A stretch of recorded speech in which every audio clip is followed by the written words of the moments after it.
সুখী সমৃদ্ধ সোনার বাংলা বিনির্মাণে যে স্বপ্ন জাতির পিতা দেখেছিলেন এবং দেশের মানুষের ভাগ্য উন্নয়নের জন্য যে পরিকল্পনা তিনি নিয়েছিলেন, জাতির বিরোধী শক্তি এক কুচক্রের চক্রান্তে সেই পরিকল্পনা তিনি পরিপূর্ণ বাস্তবায়ন করে যেতে পারেননি। কিন্তু আল্লাহর অশেষ মেহেরবানিতে তারই সুযোগ্য কন্যা মাননীয় প্রধানমন্ত্রী শেখ হাসিনার হাত ধরে তার অসমাপ্ত মহান পরিকল্পনাগুলি একে একে বাস্তবায়িত হয়ে তার স্বপ্নের সোনার বাংলা আজ সত্যিকারের সোনার বাংলায় রূপ নিচ্ছে। 1909 সালে থেকে বিগত 15 বছরে বাংলাদেশ আজ সারা বিশ্বে সামাজিক, আর্থিক, ভৌত অবকাঠামো, তথ্য ও যোগাযোগ প্রযুক্তি, মানব সম্পদ, স্বাস্থ্য, শিক্ষা, বিজ্ঞান সহ সকল খাতে যে অভূতপূর্ব উন্নয়ন সংগঠিত হয়েছে তা স্মার্ট বাংলাদেশ বিনির্মাণের ভিত্তি স্থাপন করে দিয়েছে।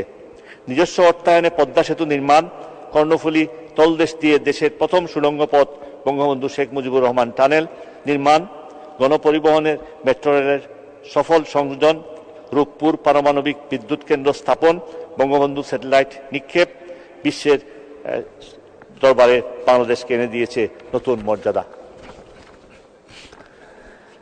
শিক্ষা খাতেও আমাদের সাফল্য ঈর্ষণীয়। 2006 সালে যেখানে সাক্ষরতার হার ছিল 45%, 1923 সালে তা হয়েছে 76.8% উন্নীত হয়েছে। প্রাথমিক শিক্ষায় মেয়েদের হার ছিল 54%, বর্তমানে তা 98.25% উন্নীত হয়েছে। 2006 সালে কারিগরি শিক্ষার হার ছিল মাত্র 0.8%, 2023 সালে তা এসে দাঁড়িয়েছে 17.88% উন্নীত হয়েছে। 2010 সাল থেকে নতুন বছরের প্রথম দিনে সকল শিক্ষার্থীর হাতে বিনামূল্যে নতুন বই তুলে দেওয়ার মাধ্যমে সারা দেশে বা সারা বিশ্বে এক অনন্য উদাহরণ সৃষ্টি হয়েছে। আইসিটি শিক্ষার প্রসারে 2009 সাল থেকে এ পর্যন্ত বিভিন্ন শিক্ষা প্রতিষ্ঠানে মোট 33,285টি মাল্টিমিডিয়া ক্লাসরুম এবং 11,360টি কম্পিউটার ল্যাব স্থাপন করা হয়েছে। স্বাস্থ্য খাতেও বিগত 1.5 দশকে অভাবনীয় উন্নতি সাধিত হয়েছে। মাননীয় স্পিকার, 2024-25 অর্থ বছরের প্রস্তাবিত বাজেটের পরিমাণ 7,97,000 কোটি টাকা, যা জিডিপির 14.2%। এবারে বাজেটে পরিচালন সহ অন্যান্য খাতে বরাদ্দের প্রস্তাব করা হয়েছে 5,32,000 কোটি টাকা, 5,32,000 কোটি টাকা এবং বার্ষিক উন্নয়ন সূচিতে বরাদ্দ দেওয়ার ক্ষেত্রে স্মার্ট বাংলাদেশ গড়ার অঙ্গীকারকে বিবেচনায় রেখে মানব সম্পদ উন্নয়ন ও জ্ঞানভিত্তিক সমাজ গড়তে আবশ্যকীয় শিক্ষা, স্বাস্থ্য এবং বিজ্ঞান গবেষণা ও প্রযুক্তির পাশাপাশি বিনিয়োগ ও উন্নয়নের জন্য প্রয়োজনীয় ভৌত অবকাঠামো খাতে বিশেষ গুরুত্ব দেওয়া হয়েছে। প্রস্তাবিত বাজেটে শিক্ষা ও প্রযুক্তি খাতে পরিচালনা ও উন্নয়ন খাত মিলিয়ে মোট 1,11,157 কোটি টাকা বরাদ্দের প্রস্তাব করা হয়েছে, যা সত্যি প্রশংসনীয়। শতকরা হিসাবে এই বরাদ্দর মোট বাজেটের 14% এবং খাত হিসাবে তৃতীয় সর্বোচ্চ। মাননীয় স্পিকার, আমি এই সম্পর্কে আর বেশি কথা বলছি না। আমি আমার নিজের এলাকা সম্পর্কে বলতে চাই। আমি যেখান থেকে নির্বাচিত হয়ে এই সংসদে আসার আমার সৌভাগ্য হয়েছে, এখানে মাননীয় নেত্রীর এবং আমাদের পার্টির আমাকে মনোনয়ন দিয়েছিলেন বলে হয়েছে। যে মানুষরা আমাকে 5 বার নির্বাচিত করেছে সেই মানুষদেরকে আমি পানের মধ্যে রেখে এসেছি এবং আমাদের এলাকাটা একেবারেই ওই পাশে। আমার 2 থানা, গোলাপগঞ্জ এবং বিয়ানীবাজার সর্ববৃহৎ 2টি থানা সিলেটের, এবং সেখানে আমাদের এই 2টা নদী আমার মাঝখান দিয়ে গেছে এবং যে কোনো বৃষ্টি হোক না কেন গারো পাহাড়ে, জৈন্তা পাহাড়ে কিংবা ওই অঞ্চলে সমস্ত পানি প্রথম ওই দিক দিয়ে আসে।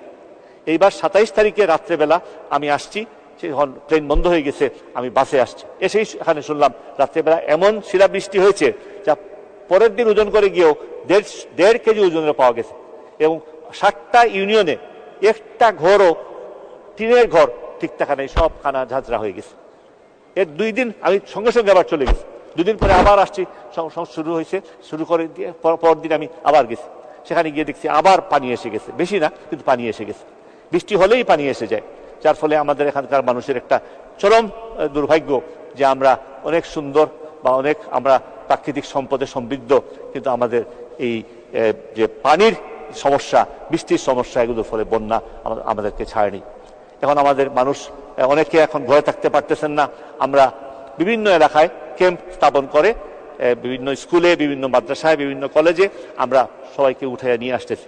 এখন নৌকাও সমস্যা, রাস্তা এত বেশি হয়ে গেছে, গাড়ি এত বেশি হয়ে গেছে যে গাড়িও চলতে পারতেছে না, কারণ রাস্তা ডুবে গেছে, আর নৌকাও পাওয়া যায় না, আগের দিনের নৌকা এখন নাই। তার ফলে মানুষকে নিয়ে এসে আমরা ওখানে উঠাচ্ছি এবং আমরা তৈরি করে খাবার আমাদের আওয়ামী লীগের কর্মীরা, সহযোগী সংগঠন কর্মীরা, সরকারি কর্মকর্তারা সবাই মিলে আমরা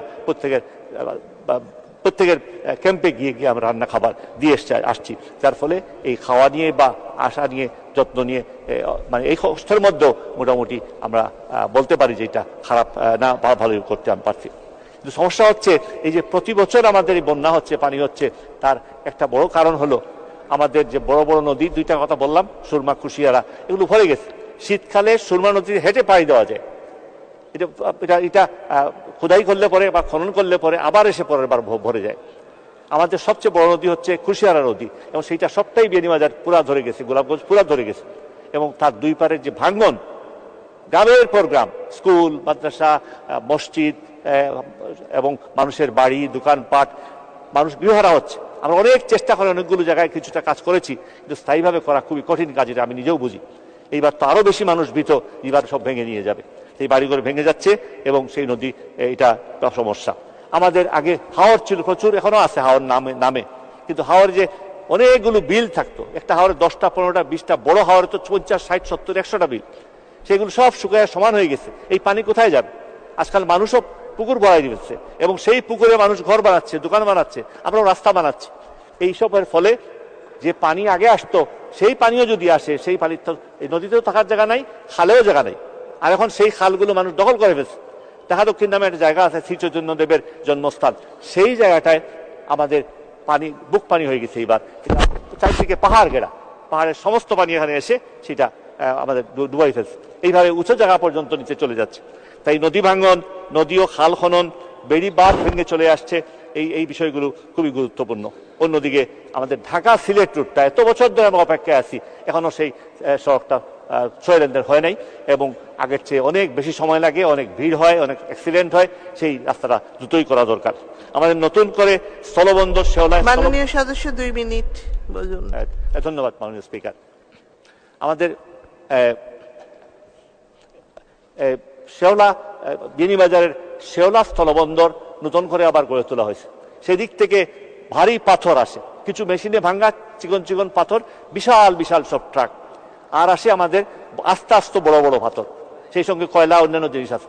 আমাদের ওই অঞ্চলটা হচ্ছে সব পলিমাটির দ্বারা, যার ফলে এই রাস্তাগুলো খুব নরম, যখন ভারী গাড়ি যায় তখন ভেঙে যায়, বৃষ্টি হইলে পরে নরম হয়ে থাকে, গাড়ি যাওয়ার পর এটা অচল হয়ে যায়। যার ফলে এখানে ইতিমধ্যেই সিদ্ধান্ত হয়েছে, আমি যতটুকু জানি, যে এই সিলেট শহর থেকে এই শেওলা স্থলবন্দরে এই রাস্তাকে 4 লেন করা হবে, আর এর আগ পর্যন্ত 6 লেন করা হবে। তাই চারখাই, ঢাকা দক্ষিণ, বিয়ানীবাজার, আমাদের এই অঞ্চলগুলো যে ডালপালা গেছে, সেইখানেও, কারণ এই রাস্তা এগুলো শুধুমাত্র সিলেট যায় না, তারা অন্যান্য জায়গায় যায়, বিয়ানীবাজার হয়ে, মৌলভীবাজার হয়ে তারা অন্য জায়গায় যায়। যার জন্য আমাদের রাস্তাগুলোকে শক্তিশালী না করলে পরে প্রতি বছর 2 বার মেরামত করার পরও সারা বছর মানুষের এক কথা। আমি এখনই পর্যন্ত লাস্ট ফল ধরে আসছি, এই পানির মধ্যেও বলতেছে আমাদের রাস্তা পারিনি। রাস্তার পানিটা দেখা যাক আছে কি নাই, মানুষ সব রাস্তা চায়, রাস্তা শক্ত করে না করলে খরচ বেশি হচ্ছে প্রতি বছর, আর আমরা লাভবান হতে পারতেছি না। আর এই যে বিরাট বিরাট গাড়ি আসতেছে, সেগুলো সুযোগটা আপনারা করে দিবেন। জলাধার সংস্কার করা, নানা রকম জলাধার আছে, এগুলো সংস্কার করা দরকার। আমাদের এই যে রাস্তাগুলোতে কাজ চলতেছে, এটা দ্রুতই যেন কাজ চলতে পারে। আমি বেশি কথা বাড়াবো না। আমি বন্যায় আমি খুবই ভারাক্রান্ত, আমার হৃদয়। আর এই মানুষগুলাই আমাকে ভালোবেসে এখানে দিয়েছেন, আমাকে এমনিতেও ভালোবাসেন মানুষ, যে কারণেই হোক না কেন। আমার অনেক দুস্তুটি থাকলেও আমি তাদের কাছে কৃতজ্ঞ, কিন্তু এই মানুষের দুঃখ দেখলে কষ্ট পেতেই হয়। আমি প্রতি 2-3 দিন পর পর যাই, রাত্রে যাই, আবার সারাদিন থেকে আবার রাত্রে চলে আসি। এখন এইভাবে আমি কাজ সাজিয়ে দিছি, কাজ চলতেছে। আমি আশা করি যে এই কাজ চলবে, সরকার আরো বেশি করে সাহায্য করবেন, এইবার আর একটু বিবেচনায় নেবেন। আর বিশেষ করে ওই 2 থানা যা একেবারে তুপের মুখে পড়ছে, অথচ সবার চোখের মুখে পড়ে না, কারণ একেবারে আসামের বর্ডারে। সুতরাং এটা আমি আশা করি যে সরকারের বেশি সাহায্য এবং রাস্তাগুলোকে সংস্কার করে দ্রুতই প্রস্তুত করা আন্দোলন। ওই বড় গাড়িগুলো যদি আসা শুরু করবে, অমনি সমতল হয়ে যাবে। তাই আমি আশা করি যে আমাদের রাস্তার উন্নয়ন, আর আমাদের যে এই বন্যার ফলে যে ক্ষয়ক্ষতি হয়েছে সেই ক্ষতিপূরণ করবার জন্য সরকার নিশ্চয়ই ব্যবস্থা নিবেন ও নিচ্ছেন। আমি সরকারকে ইতিমধ্যে যা সহযোগিতা করছেন ধন্যবাদ জানাচ্ছি এবং আমি শেষ করছি দুইটা কথা বলে।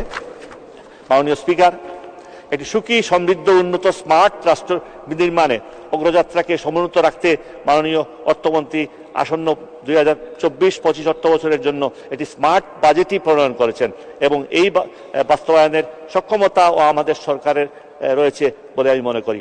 প্রস্তাবিত বাজেটের সফল বাস্তবায়নের মাধ্যমে একটি সুখী সমৃদ্ধ স্মার্ট বাংলাদেশ বিনির্মাণের পথে আমরা আরও এক ধাপ এগিয়ে যাব। পরিশেষে আমি ধন্যবাদ ও কৃতজ্ঞতা জানাচ্ছি বঙ্গবন্ধুর সুযোগ্য কন্যা জননেত্রী শেখ হাসিনাকে, যার যোগ্য নেতৃত্ব। ধন্যবাদ মাননীয় সদস্য, আপনাকে